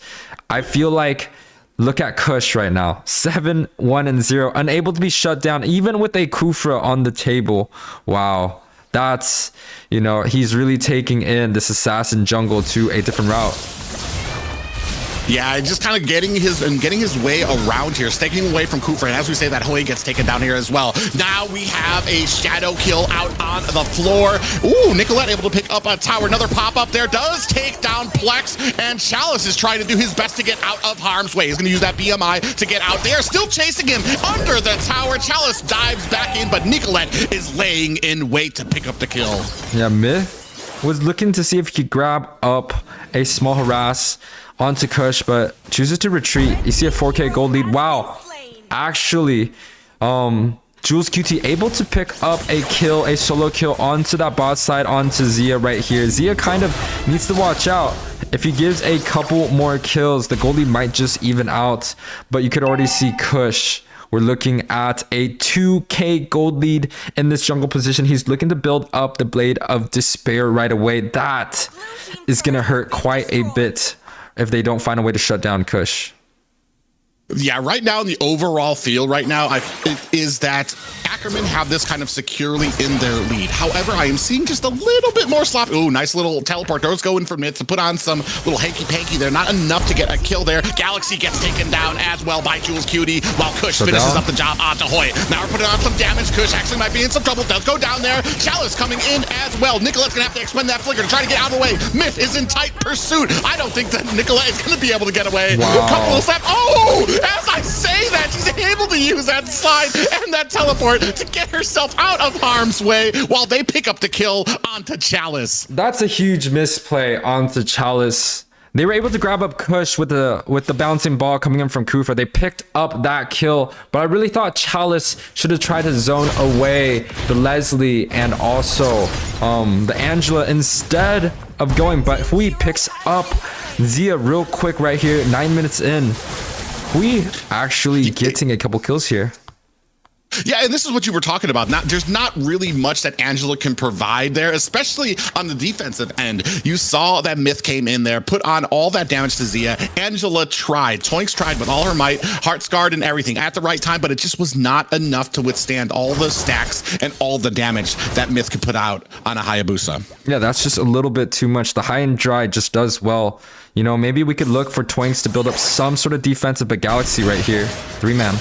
Yeah, he does go in against 3 members. A little, confident, apparently. Down at the bot, they do catch another kill onto Chalice, figuring this out. They're doing just such a great job of rotating. However, I do feel like they do have a little bit of a better game here. Myth able to pick up that purple buff. Azia trying to come in there, is not able to find the ultimate sniper on somebody, still continues to keep that vision on. Yeah, so when we talk about scaling, we look at the 2 roams. We like the Angela, we like the Kufra. But who scales better, do you think, in this case? Is it going to be the Angela to be able to just kind of super charge an Esmeralda, a Fanny going in? Or would it be the Kufra coming in with the Tyrant's Revenge? I feel like, well, because Kush starts falling off at the end of the game, first of all, even just a normal Fanny without a Kufra, you're going to start falling off there. I feel like you start coming a little bit more together here on the side of AKASUKI. But it needs to be, you need to be tighter with your rotations. Speaking of which, we do have a shadow kill coming out there. Myth gets taken down before he can execute it. And Kush, with that Heart's Guard resting snugly above her head, is trying to come out there. Jules Cody doing the best he can. Is not long for the world against 2 members of ACKERMAN. Here comes Plex with a concealed play, but he decides against trying to engage this. Now they are on the run. Here comes a falling Star Moon trying to put on the damage. I'm not sure if they're going to actually be able to take down Plex. That's a roam right there. This might be the bad move that you don't really want to do, to be pushing on to this tower. Oi! Another fight. Oh, he does get picked up too as well. Actually, Hoya is actually able to get out of that, but Jules Cutie paid for that. Here comes the blazing duet, way deep into the back line. He's gonna try to use that battle mirror image, but there are other ACKERMANs here behind too as well. He doesn't. Chalice able to get out of that scot-free, while Myth takes another death up here due to Kush. A small bloodbath coming in from both teams. Not one team getting the advantage towards the other. There was 2 members down from the side of ACKERMAN, but the execution comes out. Galaxy chases Chalice out into the deep abyss right there. It does look like AKASUKI is going to be able to defend this Lord here. Well, I mean, I didn't really think that this was going to wipe them out. They still have some time on here. And kind of, like I said, they're a little confident here. Definitely not as, I want to say, crisp as we've seen them before. But maybe trying to test a little something out here. I want to say, though, AKASUKI doing a pretty decent job here. I didn't have the draft too much in their position because it felt like they were trying to match what ACKERMAN was trying to put out rather than actually counter it. But they're still doing a great job here. 12-minute mark, 11-19, gold, about a 6K difference right now. Well, they're already 4 minutes better than what they had last game from the side of AKASUKI. So I just want to point that out. You do see the gold lead. It is an 8K difference right here, but another pick off. Kush, you are going crazy on Myth right now. Yeah, especially following with the damage from Zia on there. They put that on there, come in there with that cutthroat from the Fanny, and it's just a wrap for a fellow assassin. Myth is learning that the hard way.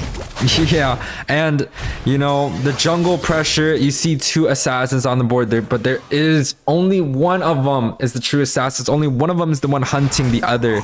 Kush, 13, 2, and 3 right here, looking like he's about to grab up that MVP on a Fanny that is second picked. He's going in. Yeah, Fanny comes in there, does get a pop up there. You see Plex, bouncing ball is activated, and down goes Kush, followed by Galaxy. So they're doing a great job. It's a 1-for-2 trade. Shadow kill is out, but he does think twice about continuing that onto the side of ACKERMAN. And it looks like the side of AKASUKI is going to try to clean up here on the map. Yeah, the Lord is up. So Myth look like he wants to go and does get chunked a little bit low here. Yeah. Oh, Myth gets taken down by Zia. Misplay there as they kind of dived in there, like you said, trying to look for maybe an opening, but a great job by ACKERMAN to kind of cover all bases of this Lord to try to catch them on the rebound. They had a 4v5 situation right there, and they were unable to get a kill advantage, especially trying to walk towards this Lord. Now it's a 5v4 right here. I really do think they should, on the side of AKASUKI, should decide to back off right now. Yeah, Jules Cutie is here trying to give some vision, but you want to give some vision for what? Ooh, Cutthroat does lay on Sahoy. And you do see Chalice is able to pick up a tower, but they lose and trade a kill right before a Lord push. Yeah, so Jules QT, it's a 30-second death timer. When the Lord marches down, I do think it's probably going to take about 20 seconds. So by the time the Lord hits the inner tower, you're going to see Jules QT being up and alive. But what I'm worried about is going to be Kush on this Fanny. He is getting a couple kills, but top.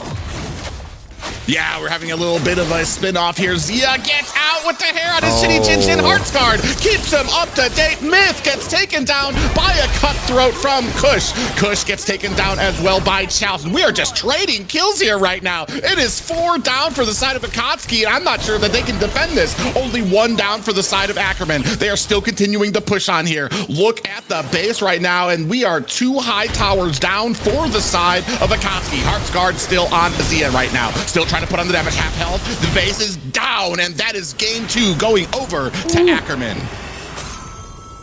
15-minute game in a convincing fashion. Yet again, ACKERMAN prevails in this series, taking it to a 2-0. This is a best of 5, so if ACKERMAN grabs up that next game, they are going to be victorious for this tournament. You see Kush 14-4-6 grabbing up. What? That is 2 Blade of Heptases. What are you doing, Kush? What is this? Toinks with the Angela. We doubted it earlier. He chose to prove us wrong. Building up 2 to 3 CDR items along with an immortality. That was just enough. And we saw Zia grabbing up that kill on Myth when it was a 3 versus 4 situation. You know, he's going to be doing a lot of damage this game. And Nicolette also a pick, the Julian that I doubted did so well in this game. Now, Private, some of the stats coming up. Yeah, I mean, we see the 30% damage onto Zia, that double BOD build on him, doing grave justices there, especially the tower damage as well. So definitely doing his job there, and especially countering out a lot of the squishier heroes on the side of AKASUKI. As we look on there, a great pushing there. Match only down 1% is Kush, an assassin. You don't usually see those types of damage on assassin builds, but I mean, when you're up like, I think it was like 14, 15 kills there. I mean, you're gonna see it, and he's just doing such a great job tanking on the side of Galaxy. Like we said, he was already from the game, from minute 1, already starting to cut the lane into the side of Jules Cutie there. There really wasn't much that he could do to stop that, and it was just a great game plan by Galaxy. Yeah, and AKASUKI really on the back foot right now. The series score is going to be 2-0. We will go on a short break real quick. 2 minutes, guys. We'll be right back.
the Autobots.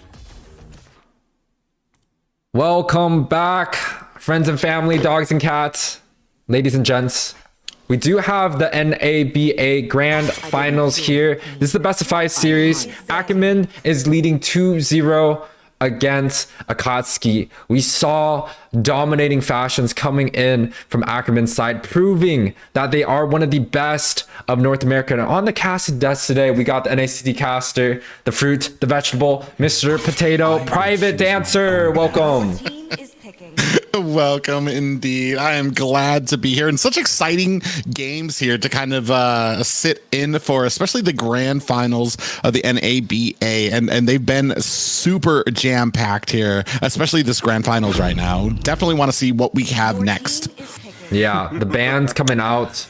A lot of mobility being taken away. The Martis, the Joy, the 1-1. And we saw the R-Lot coming in from Jules QT early on from the second phase, or from the second game. He first picked that, did okay in lane, was able to chunk down a couple of the people, but Nicolette grabbing up this Fairness. The Fairness pick has been kind of let go in a lot of draft phase so far, but Nicolette grabbing it up as the first pick. You know, without the Valentina on the board, this Fairness, that Cold Ultra is going to be something hard to deal with.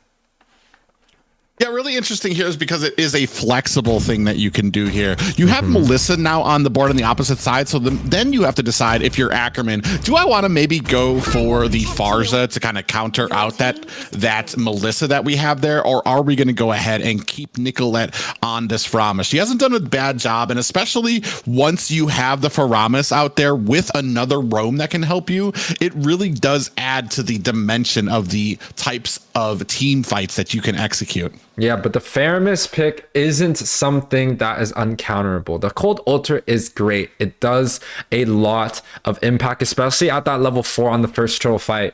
But Plex on this Lolita should find an answer, especially when the side of ACKERMAN is looking to group up. Also Chalice on this Melissa. That's 2 counter picks going into the favor of AKASUKI, and that definitely is something that they need to be able to pick up, because without some counter plays right here, ACKERMAN looking like they're just going to sweep through the series.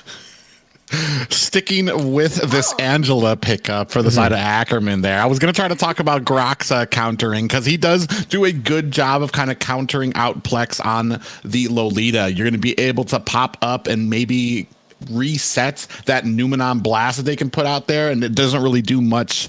Here's the thing for me is you picked up Lolita, and I feel like there's other setting potentials that you can have out there, because you don't really have anything that the Bulwark is going to be doing for the side of Plex, so you're not getting a lot of value out of this Lolita just yet. Yeah, the Lolita does get countered by Galaxy with this Grok right here. Zia on the Angela, I believe he's gonna be traded towards Toinks. I'm kind of confused right here. We don't see Angela being picked up quite often from any team, but that is going to be a double support, double sustained mid laner. Those are extremely strong when you do see fights last longer. And Myth right here on the Fanny, he's looking to take a high and dry emblem. He's looking to go for kills. I'm not sure if going for kills against a sustained comp is going to be worth it.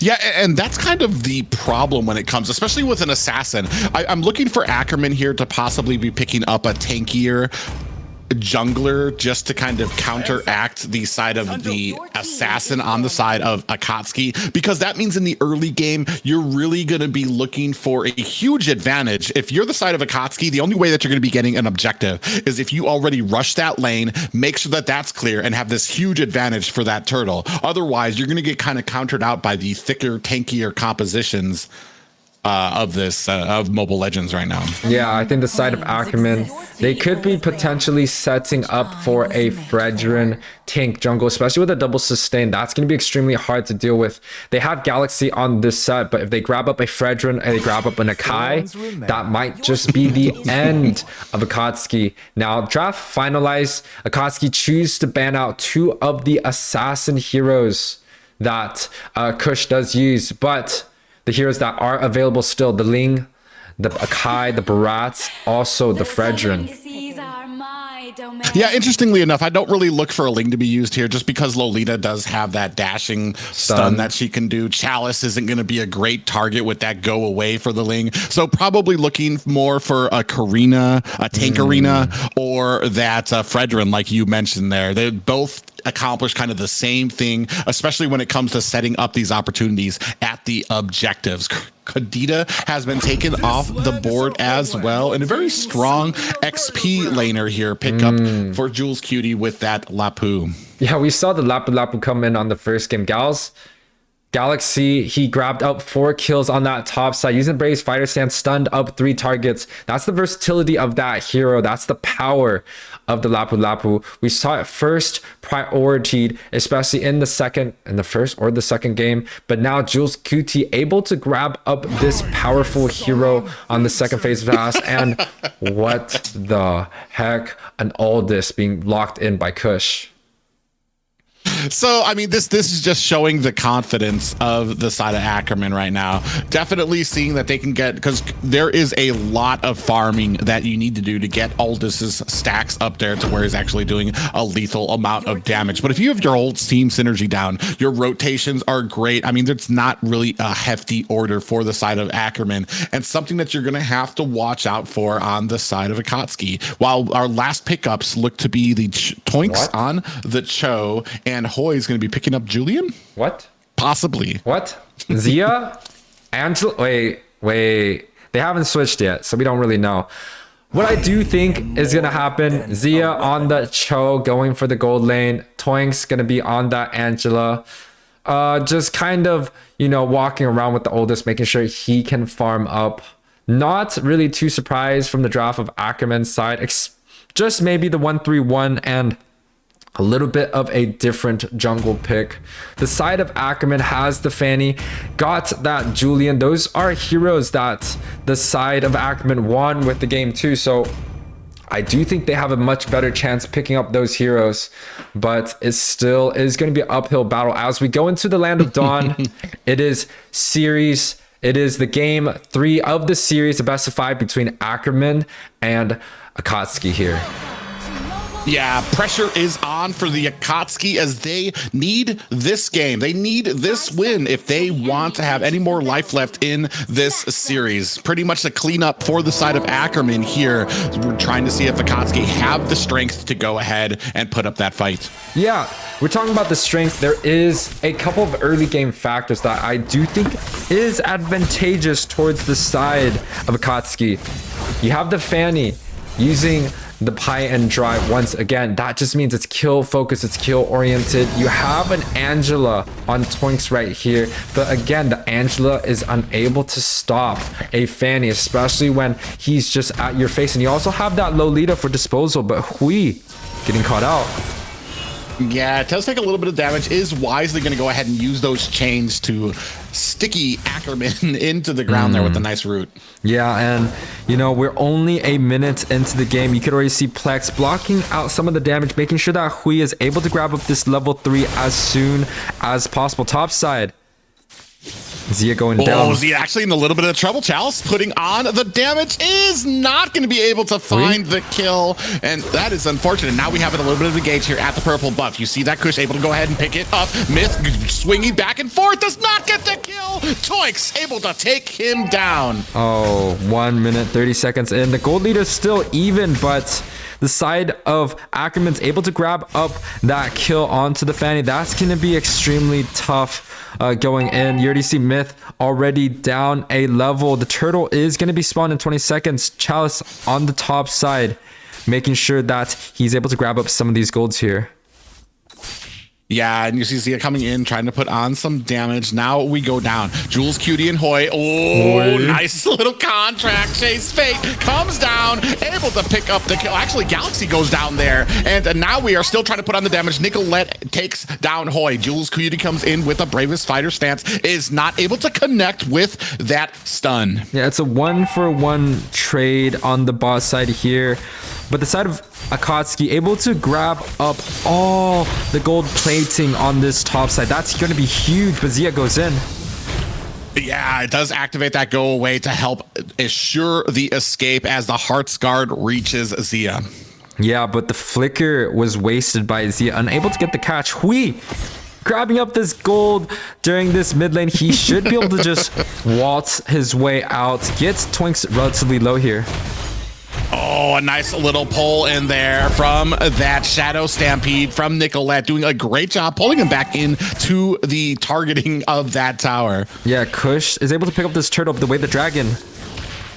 Yeah, way to drag it on the Plex. Plex is going to go ahead and use that flicker. Does get pulled back there. Here comes Myth trying to pick up the kill onto Twinks. Here comes a beautiful ultimate from Nicolette. Is that going to be enough? Juice Cutie lands the stun with the flicker. Nicolette's going to be out of here. Is pulling down onto Myth. Might not be able to get away. Ooh, nice. You see that chase fade onto Myth. Going to go ahead and take him down. And unfortunately, he panicked at the last minute. Was not able to get the kill onto Nicolette. Turned around, but still had that chase fate looming above his head. Yeah, it was like a 2-for-1, 3-for-1 trade in the favor of Akatsuki. We're looking at a 4-3 scoreboard. The gold lead is even at 3 minutes in. This is one of the best games that Akatsuki played, but Lolita. Yeah, Plex in a little bit of trouble here, trying to get out of the way. That change is keeping him there. Luminant Blast coming down. Does only connect onto one person. Plex in a little bit of health. Nicolette finishes the job. Yeah, Nicolette's able to pick up this kill. A little small invade happening. Kush looking to be on the aggressive side right here, but Myth trying to get out of a sticky situation. Yeah, doing a good job right now. I mean, they're not absolutely like overflowing. They're not like just, oh, Chalice in here with that go away is trying to put on some damage on Azia. Myth coming up from the top side. Look at this gank. 3 men hiding in the bush. Myth might not want to go. Here comes the ultimate from Nicolette. They're coming in onto Chalice. Is they going to be able to get enough damage onto it? Chalice still does get taken down by Nicolette. The rest of Akatsuki is on the run. You see Toinks, a little bit of damage. Luminant Blast comes down, does connect on to Kush. Nicolette comes here from the backside, is going to go ahead and pull back another kill for Hoi, or another kill on to Hoi. Yeah, this is bad. That's a 2-for-1 trade in the favor of Akatsuki. The only member that they lost was going to be that guy in the roam position, while Chalice and also Hui, the two of the most impactful targets, the mage and the marksman, was slain in that fight. The Fanny already struggling to grab up this blue. There's 2 men on this top side. Zia. Ooh, beautiful way of the dragon does land on the Chalice. Go away has been activated. Is it going to be enough? Here comes Myth for the save. Picks up the kill onto Zia. Is there going to be anything else here? Kush in a little bit of trouble, gets taken down as well. Beautiful cleanup for the side of Akatsuki. Yeah, so what we're looking for the Akatsuki side right now is going to be trying to take up some of these objectives. Nicolette caught in a dangerously low position. Yeah, but the Angela ult was able to save him right here. But whoa. Why would you go back into that? Obviously, a little bit of a death wish from Nicolette there with Twinks on their head. Dive right back into the bush where you know 3 members of Akatsuki were waiting, and they're probably almost about to lose this tower over that. But you know what's the crazy part? Even after losing members back to back to back, the gold lead is still in the favor of ACKERMAN's. The macro plays the tower defending the gold plate. They're able to just grab up a lot of the early game gold. So even with a small misplay here, it does look like they still have the advantage going for them. Yeah, still a little bit of wiggle room. You see Myth kind of zooming in here with those cables. Nicolette lying in wait for that Jules Cutie. Takes a little bit of damage, is going to get hit with that Shadow Stampede. It is not enough, as Bravest Fighter's form does come out, but there's a pretty short cooldown on that, so I'm not sure if that's a waste of an ult or not. Yeah, it's not really going to be too much of a waste. You do see Kush trying to go for the Lapu Lapu in the back, but chooses to disengage because there is an objective on the map, and Fanny also going for a small poke right now, but both teams looking to clash for the objectives right here. Kush has already started this this turtle up here, and the gold lead is even, so it does mean that both teams might look for a fight. Ooh, Chalice actually doing a decent amount of work on this bottom tower. Is going to be able to pick that up. Turtle looks to be going over to the side of Kush for ACKERMAN. Now they're going to go ahead and try to get out of here. You see that Akatsuki does not want any of this fight. They lost the turtle. Zia actually might be in trouble. You see Myth has locked on. Is he going to got to continue here? This is not the fight that you want. Kush goes ahead, putting on the damage with that Heartsguard. Jules Beauty's going to have to expend a flicker to get out of the way. Plex gets pulled back, taken down by Galaxy. Hoi in a bad way here. Here comes that Cult Altar from from the side of AKKERMAN. Is Nicolette can be able to get out of there? She is able to, and a great pickup for the side of AKKERMAN. Yeah, but the whole entire time, oh my gosh, Kush is on the base, able to grab up that kill. But the whole entire time that they were chasing around this mid side, Chalice able to grab up that bot tower, able to grab up another wave right here. Nicolette low. Yeah, Nicolette low, Hoi in chase, trying to put on the damage onto Toinks, who is going to have to expend that flicker to get away. And just like you were saying, like, they're doing such a good job, but down at the bottom, minions are they do take that bottom tower. Yeah, they take the top tower. They're able to grab up that bottom tower. Also, Myth going in for Zia. Yeah, Zia actually might not be long. That's 3 members of the side of AKASUKI. So, I mean, here's the thing, too, is like they're very, dare I say, sloppy about it, but AKASUKI's still doing what they want around this map. Yeah, it feels like AKASUKI just has the cup. Oh my, Galaxy chunking down this Fanny so low, but the side of AKASUKI able to pick up Nicolette. That's going to open up the map. That's going to open up these towers. The Chalice is just pushing on the side unanswered here. Yeah, and he's doing such a great job while the rest of the team is kind of engorged in this fight. Toinks taking on a Bravest Fighter, does land a stun. 2 stuns onto him. Beautiful little set there. Galaxy in trouble here. 4 members. That is a sandwich you don't want to taste. And unfortunately, AKASUKI come out on top of that engagement. Yeah, the gold lead is back to even. Still a small advantage for the side of AKKERMAN. But we're at this 9-minute mark. The very first game, the night of the game ended at this time. So I would say AKASUKI looking like they have made the adjustments, especially in their draft, especially in their rotations, kind of just making sure that they can last a little bit longer in this game. Try to see if AKKERMANs are willing to make another mistake or two, and if the side of AKKERMANs don't choose to close this out, the late game potential of a marksman might just be the end of their victory runs here.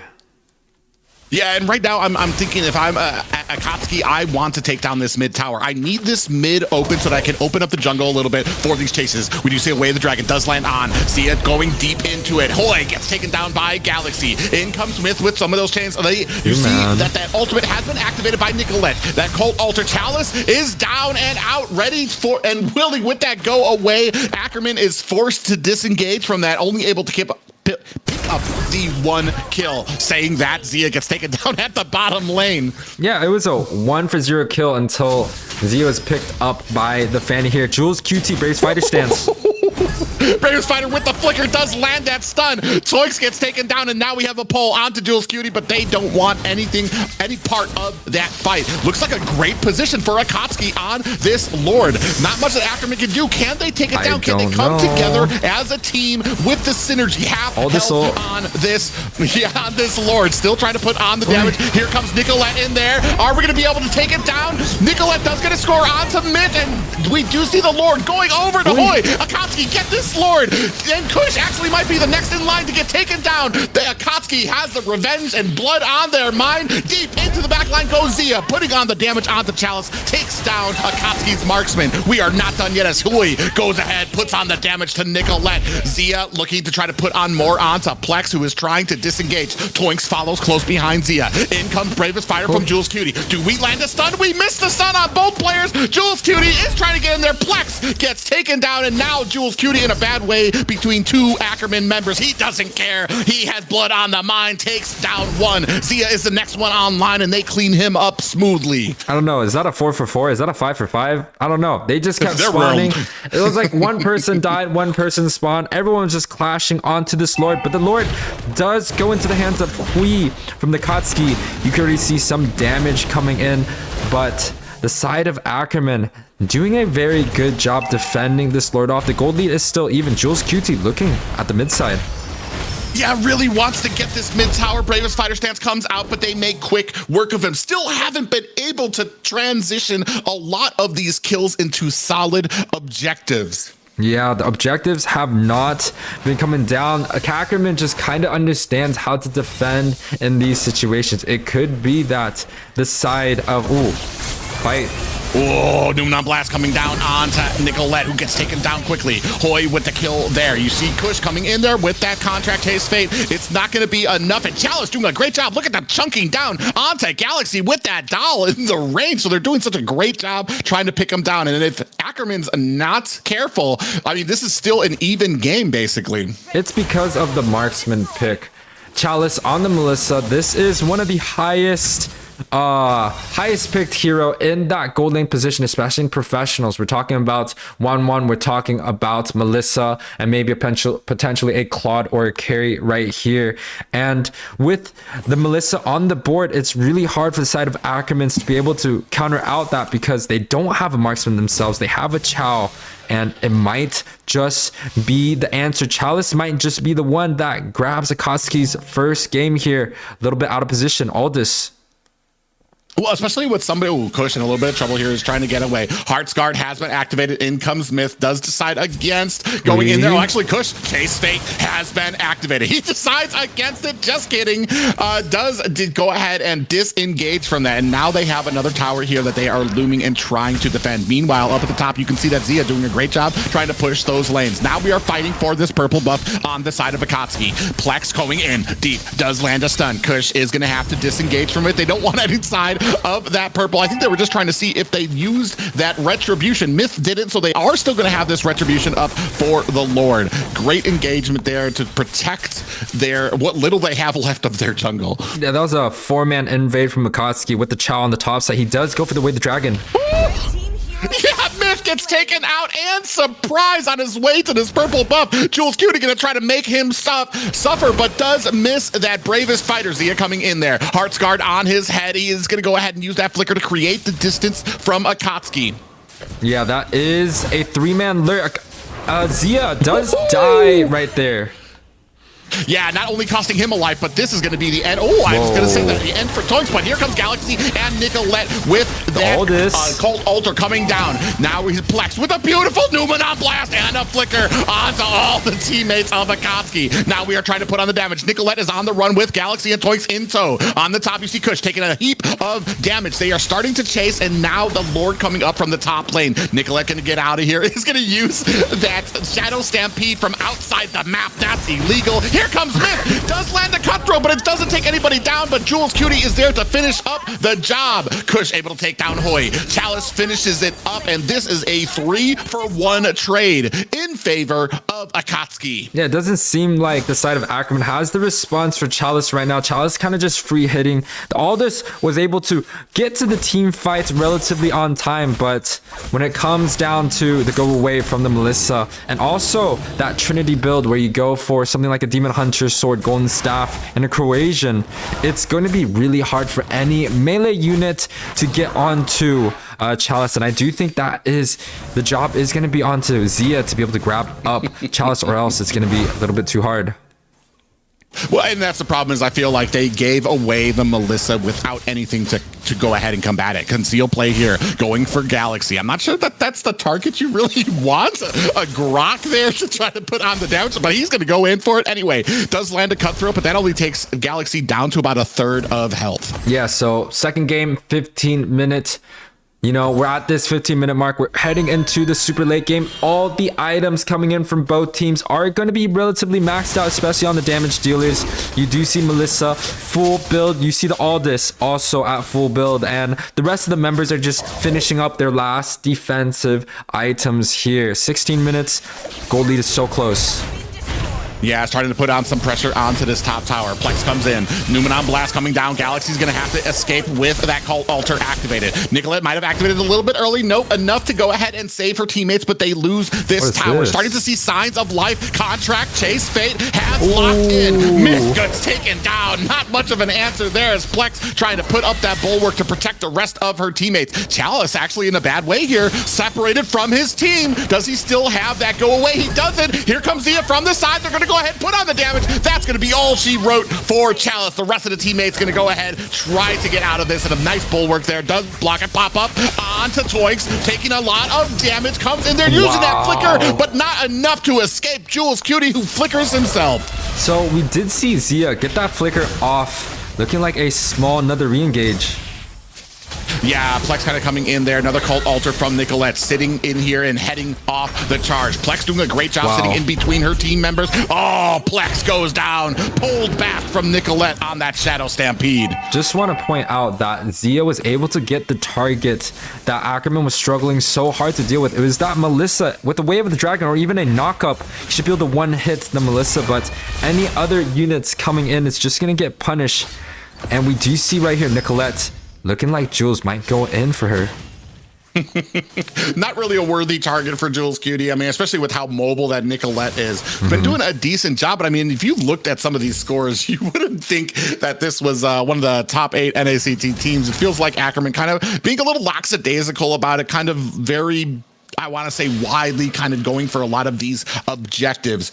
Right now, AKASUKI, you can see, fighting for their lives, trying to do everything they can, and they are starting to come together here right now. The only problem is the longer this game goes out, the more you lose that element of surprise, and it becomes everybody's got full builds, and you're just waiting for the team fighting ability, and one mistake from any other person there. So we're going to have to protect Chalice. You know what I think, what AKKERMAN is doing? They're just playing relaxed. They're playing kind of like a freestyle, just feeling each other out. You know, when we talk about the first game, it was 8 minutes. We talk about the second game of 15 minutes, relatively convincing on Kush's end. And now the third game is going to be the longest game that we have so far. The gold lead is even right now. I just think AKKERMAN is just playing really relaxed. They're kind of just feeling it out right now, making sure that, hey, like, we get a good match, we get a good warm-up. Our real event is going to be happening this weekend for NACT. Yeah, unfortunately for them, they don't really have a great control of the map. You can see Zia already got the last high tower from the side of AKASUKI, now just kind of roaming around the map, cleaning up lanes, while AKASUKI try to figure out what they want to do with this Lord. And clashing is not what they want, apparently. Yeah, it is not what they want. Oh, but Plex chucked dangerously low, looking like he's able to get out, but the counterplay. Yeah, Jules Cutie comes in there with the rest of the teammates. Myth is going to have to escape, though, being chased by Galaxy. Nicolette coming in here. Myth gets taken out with that contract chase fate from Kush. In comes the Cult Altar trying to put down Chalice. Chalice goes down. This might be all she wrote for AKASUKI. They are forced to disengage here from the back line. You can see that Plex not... Oh, no. You can see Zia in chase of Plex. Plex is not going to be able to teleport home here. I don't think he knows. And unfortunately, a lot of damage going onto this core.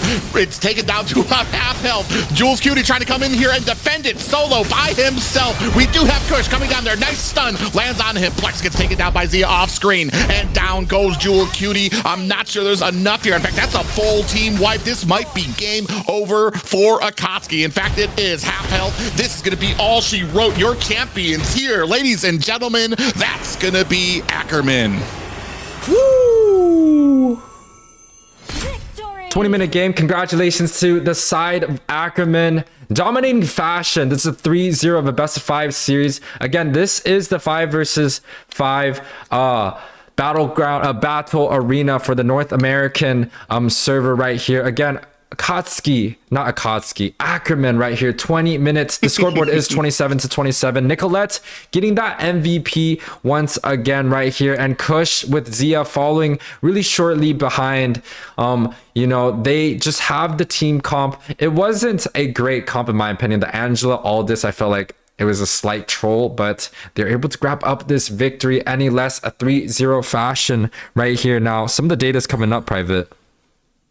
Yeah, I mean, they did such a great job using, and this is kind of the problem when it comes to kind of the peak of NA. No matter what kind of composition you use, even if you do have a lot of those counters in you, like we saw how great that Chalice was doing on that Melissa as we transitioned from the early game to the mid game into the late game. Unfortunately, it starts coming down to the synergy. It starts coming down to the rotations there as well. 36% damage on Nicolette on this Faramis. That is absolutely unbelievable. The amount of times that she was able to kind of find that damage on the groups and still be able to get off those cult altars to force her team to continue on with the engage. Not just that, but 31% damage taken from Kush there. That's kind of crazy. So that meant that a lot of the time when he was coming in for that contract chase fate ultimate, he was just tanking an immense amount of damage. And as we were seeing in the late game there, Zia doing a great job of being that split pusher, not just in the side lanes, but in the mid lane too, and then forcing everybody to kind of try to chase him.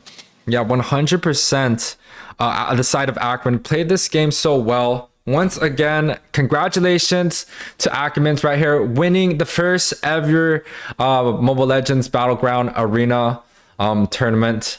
And once again, you know, I kind of want to give some thanks. Shout out to Private for coming in and saving me. Also Rem and Eunice, Deku also for coming in to casting today. We also have Faithful always in the back. He is going to be the tournament director.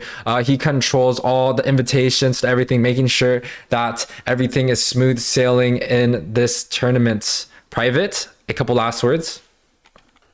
Oh, no, I just want to say thank you guys for having me. I know you were casting alone, but I mean, I was actually an honor to kind of see some of these, especially a little bit of a treat to see them kind of some of these teams and players outside of the NACT, where it's a much more stricter regimen. Got to see some guys kind of feel a little bit looser and just things outside of it. And then the treat of being able to cast alongside you, YUWEI. Thank you so much, guys. Private, thank you so much. Once again, NACT caster, guys. There he will be. When are you casting this weekend? Saturday? This Saturday, I will be closing out the first round robin on Saturday with Ben Dunhadded, and then on Sunday begins again the new round robin, which will start things off with BTK taking on the Ohio brothers on Sunday. So I get to set the pace before they go into that big battle. Yeah. So guys, if you guys have not been watching the NACT, we are heading halfway into the regular season again. This is the first time we're having such regular season. It's so exciting. Make sure to come out and watch, support Mr. Potato, Private Dancer right there Saturday coming in. And guys, thank you guys all for watching the stream. Make sure to hit the like and subscribe. Again, congratulations to ACKERMAN. We'll see you guys next time. Peace out.